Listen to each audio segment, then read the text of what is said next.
Ciao a tutti e benvenuti in questo nuovo video. Oggi torniamo in un ristorante giapponese, ma non un ristorante giapponese qualsiasi, bensì Emoraya. Io sono venuta ad Emoraya per la prima volta l'anno scorso e sono molto contenta di dirvi di essere stata la primissima loro cliente. Vabbè, non che questa sia una notizia. Però a me fa piacere. Conosco la proprietà da molto tempo perché a Milano questi ristoratori si sono distinti per il loro lavoro in altre realtà. L'anno scorso, ok, se la gente non urla è meglio. L'anno scorso, appunto, se non ricordo male, a giugno hanno aperto questo ristorante di cucina giapponese tradizionale, sì, ma molto particolare. Questo perché l'idea di Emoraya è quella di partire dalla cucina washoku, ovvero una cucina autentica giapponese, sia in termini di ingredienti, ricerca della materia prima, di interpretazione e anche cura del cliente stesso, ma in una maniera diversa, cioè partendo dalla tradizione arrivando alla modernità. Durante questo video vi parlerò appunto di washoku, vi parlerò di yoshoku, ovvero l'incontro della cultura tradizionale giapponese con quella occidentale. Ma non voglio spoilerarvi troppo perché le immagini parleranno da sé. Ciò detto, entriamo e scambiamo due parole proprio con la proprietà.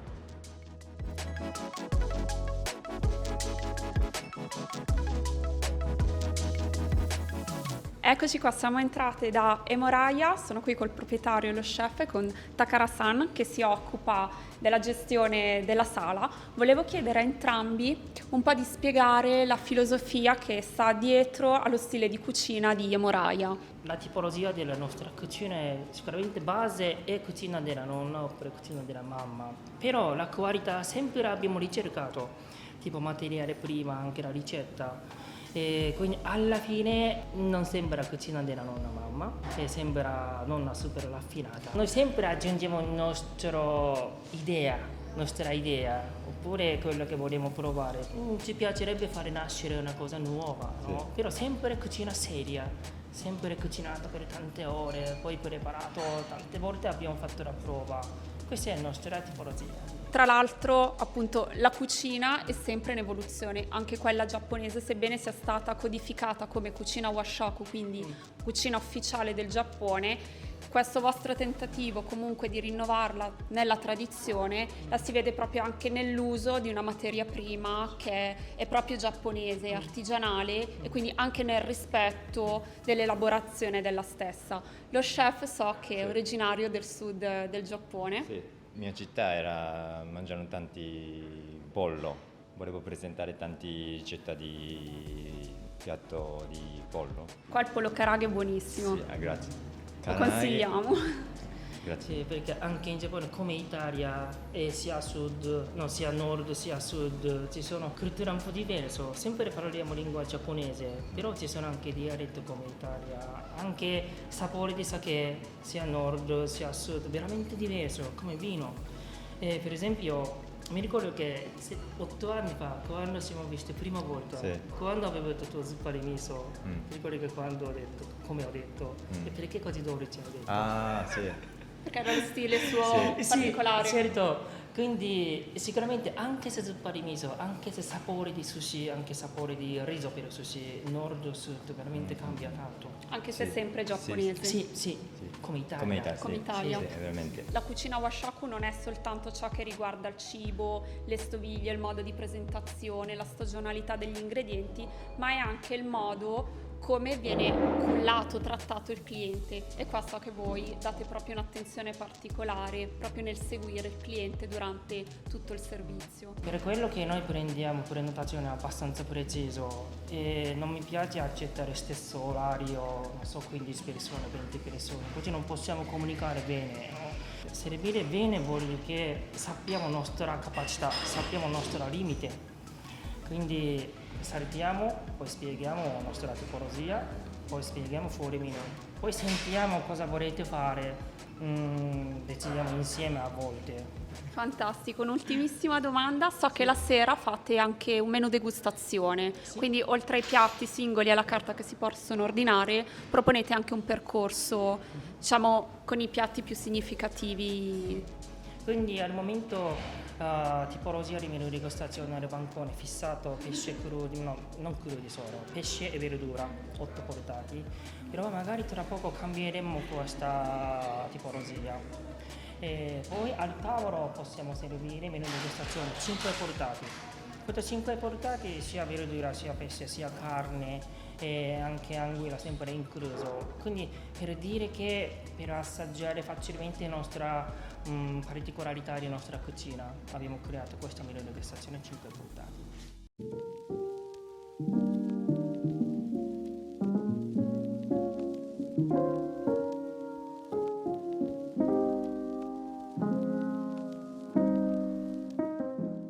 Appena accomodate al banco, oggi mangeremo qui, bellissimo, sopraelevato, e da Emoraia ogni volta che ci si accomoda viene offerto del tè verde giapponese caldo come benvenuto.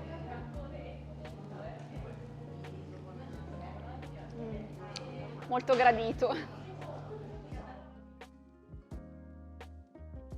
Lei è Satoko-san, una cara amica, è bravissima, lei prepara un sushi meraviglioso. Tra poco tornerà in Giappone, però sono contenta di mostrarla oggi qui e rimarrà un bellissimo ricordo di te, Satoko, in Italia. Complimenti per il tuo lavoro.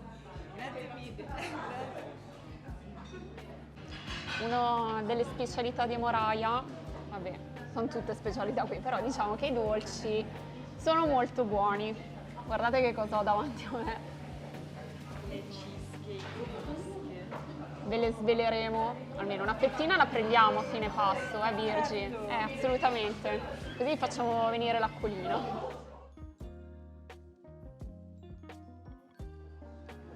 Questo è il menù del pranzo che si basa sulla filosofia del teishoku.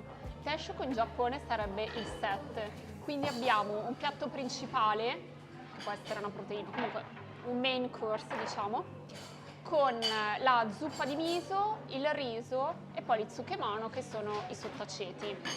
Quindi questo è il menù.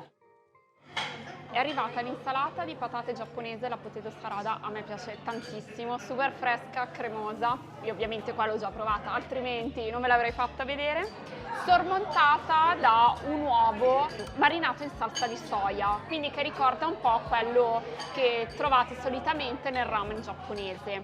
Oltre ovviamente alle patate e la maionese giapponese c'è anche del cipollotto. Vado all'assaggio.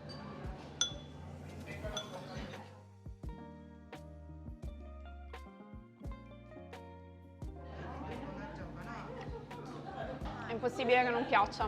Si sentono proprio i pezzettini di verdura e poi ovviamente la maionese giapponese, che è diversa dalla nostra perché è leggermente dolce, dà quel tocco proprio tipico giapponese che la rende unica.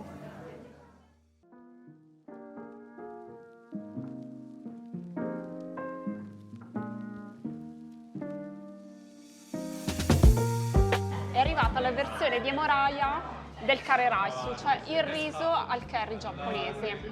Come avrete un po' immaginato vedendo anche prima l'insalata di patate piuttosto che il menù, qui sì, c'è la cucina washaku nel senso che è cucina giapponese, però la proposta di Emoraia è di voler andare oltre questa categoria così fissa del tradizionale, porta Emoraia su un piano leggermente differente che è quello dello yosho, cucina straniera, quel tipo di cucina che si sviluppa in Giappone dall'inizio dell'era Meiji, quindi quando il Giappone per la prima volta dopo oltre 250 anni si apre al resto del mondo e cambia tantissime regole proprio anche dal punto di vista culinario. Questo significa che se fino a quel momento, quindi durante tutto il periodo Edo in Giappone, non si poteva mangiare la carne perché i precetti erano quelli del buddismo, adesso con l'era Meiji invece si inizia a mangiarla in modo particolare quella di manzo, che diventa di estrema tendenza. Tra i piatti che sono l'unione tra il Giappone, quindi il washaku, e l'Occidente, quindi io, c'è il kareraisu, che è un piatto che diventa estremamente di moda. Questo piatto è ulteriormente particolare perché non viene inteso come un piatto indiano,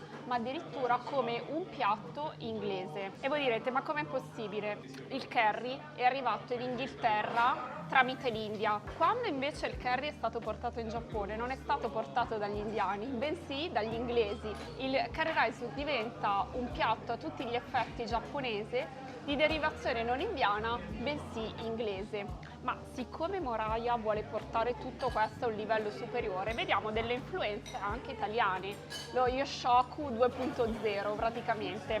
Vediamo che c'è del purè, c'è il friggitello italiano, quindi questo piatto diventa ulteriormente complesso e ancora più godereccio secondo me. Questa ovviamente è la versione Teishoku, cioè il vassoio, quindi il set con il piatto principale che è appunto il karerasu, zuppa di miso, delle verdure, qua abbiamo dei fagiolini al miso e poi le tsukemano che sono appunto i sottaceti.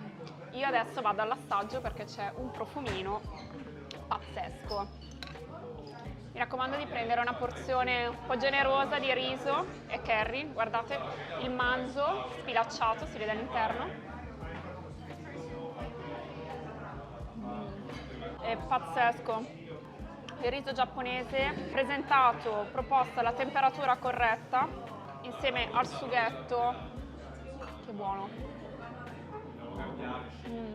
A Milano pochi posti propongono questo piatto, qui secondo me è il migliore.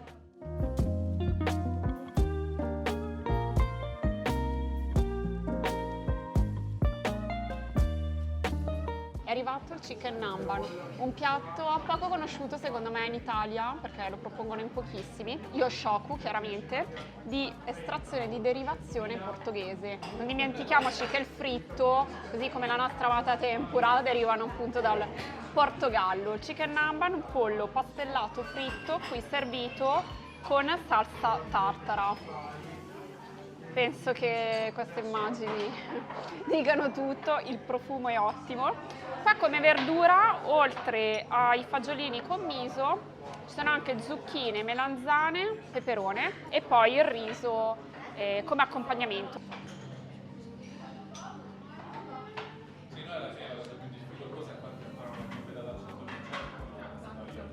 È morbido dentro, secondo me è stato marinato. Dopo la frittura il pollo è stato marinato, un po' come avviene con le nostre sarde in saor. Resta umido, la pastella tutta intorno, sì è fritta però non è tanto pesante e poi vabbè questa salsa tartara fatta in casa che vabbè lo porta sul livello superiore. Noi proseguiamo con questo pranzo, voi rifatevi gli occhi. È arrivato il dolce. Allora, stiamo scoppiando, la situazione è abbastanza importante, però la cheesecake basca la fa Takara-san in persona, quindi chi siamo noi per non provare questo piatto? Dietro di noi ci sono degli italiani che stanno urlando, spero si senta tutto, e vado all'assaggio.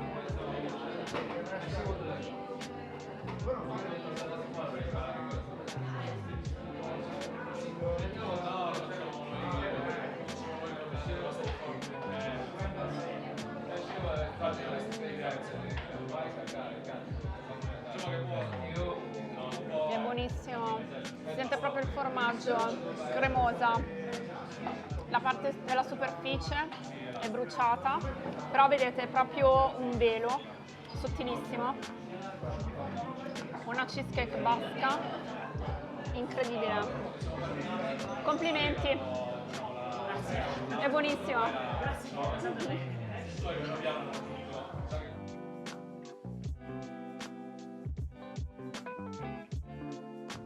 Ce l'abbiamo fatta, sono arrivata alla fine di questo video. Virgi, sazia, piena, anche io, ma felice, soddisfatta. Io spero che questo viaggio abbastanza intricato, che è partito dalla cucina tradizionale giapponese washoku, è passato dallo yoshoku, ovvero la cucina giapponese occidentalizzata, fino ad approdare a qualcosa di nuovo, unico, autentico, che potete provare solo qui, proprio perché è reinterpretato dallo chef di Moraya, vi sia piaciuto. Io vi invito a provare questa cucina, secondo me davvero notevole, merita assolutamente una visita da parte vostra. Con questo video vi devo anche dire che farò una piccola pausa perché prossimamente, tra pochissimo in realtà, partirò per il Giappone con un gruppo di voi che mi seguite. Io sono contentissima di raggiungere il mio posto preferito al mondo, il Giappone, e vi invito a seguirmi su Instagram e sugli altri canali in modo tale da essere sempre aggiornati sui miei viaggi, anche perché sto lavorando a tutta una serie di cose molto belle che vedranno la luce da qui a tra poco, compreso un altro viaggio, questa volta non in Giappone ma in una meta sempre in Asia che mi chiedete da tantissimo tempo, da prima del Covid, e che finalmente sto concretizzando, quindi un viaggio davvero molto interessante che secondo me interesserà a molti di voi. Prossimamente in storie su Instagram pubblicherò il post chiaramente, ma anche l'itinerario e la modalità di partecipazione, quindi assolutamente seguitemi, Cooking with the Hamster. Per questo video è tutto, grazie per seguirmi e mi raccomando restate in attesa dei prossimi video che arriveranno un po' più avanti. Ci prendiamo una piccola pausa io e Virgi, mentre da Milano l'inquinamento acustico è sempre over the top. Grazie a tutti e ci vediamo prossimamente, ciao!